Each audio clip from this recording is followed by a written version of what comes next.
संवेदनशील विषय आप सभी के सामने उठा रहा हूं। साथियों, 7 दशक पहले श्री जगन्नाथ मंदिर के प्रबंधन के लिए नियम बनाए गए थे। 70 साल पहले इन्हीं में से एक नियम था कि मंदिर के सोना, चांदी, कीमती पत्थर, सारी चल अचल संपत्ति का रिकॉर्ड मेंटेन किया जाएगा। इसके बाद श्री रत्न भंडार में रखे कीमती सामानों की एक सूची तैयार की गई थी। इस रत्न भंडार का आखिरी बार मूल्यांकन करीब 45 साल पहले किया गया था। उस समय आभूषण और रत्न इतने ज्यादा थे कि मूल्यांकन करने वालों ने इस खजाने को अमूल्य बताकर अपने हाथ खड़े कर दिए थे। आप कल्पना कर सकते हैं, भगवान जगन्नाथ, इनके बिना तो हमारा जीवन ही नहीं है। अरे जगन्नाथ है तो जीवन है। अब भगवान जगन्नाथ के यहां कितने आभूषण थे, कितनी संपत्ति थी।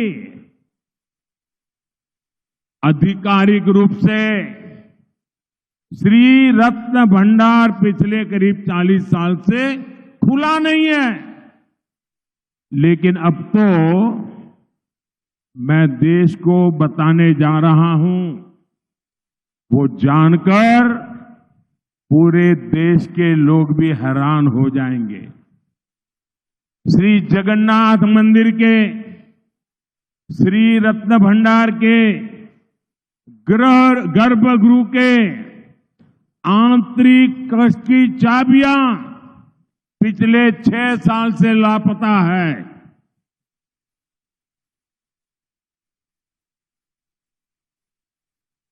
इतना बड़ा अमूल्य खजाना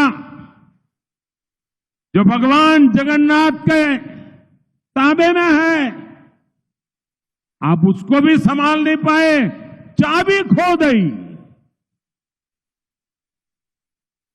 आप मुझे बताइए, मेरे उड़ियावासी, आप जरा बताइए, मेरे तो दिल को चोट पहुंची है।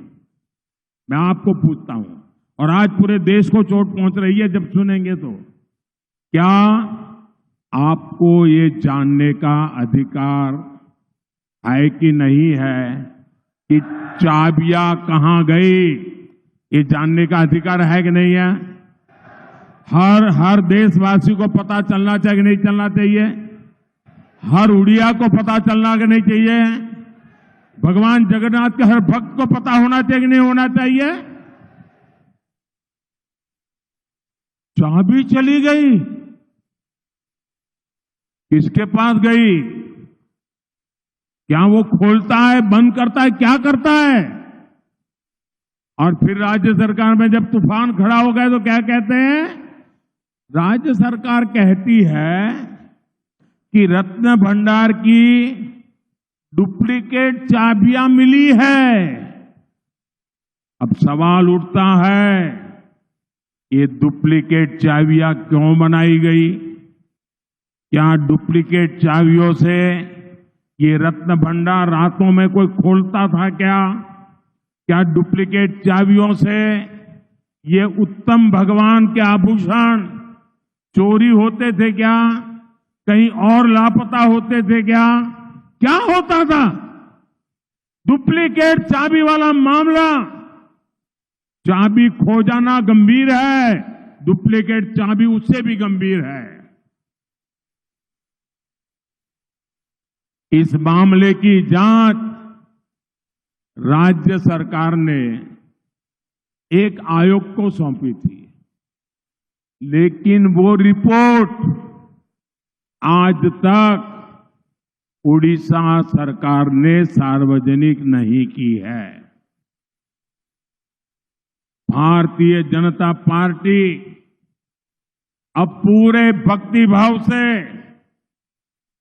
ये विषय उठा रही है। आखिर क्यों बीजेडी सरकार, नवीन बाबू की सरकार इस विषय से क्यों भाग रही है? आखिर ऐसी क्या मजबूरी है? आखिर राज्य सरकार किसके पाप को बचाने की कोशिश कर रही है? मैं आज उड़ीसा के लोगों को, देश के लोगों को एक वायदा कर रहा हूं।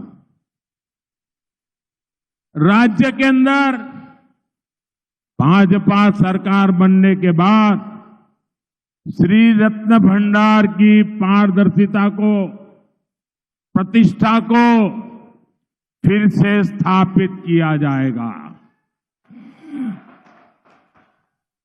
और ये मोदी की गारंटी है।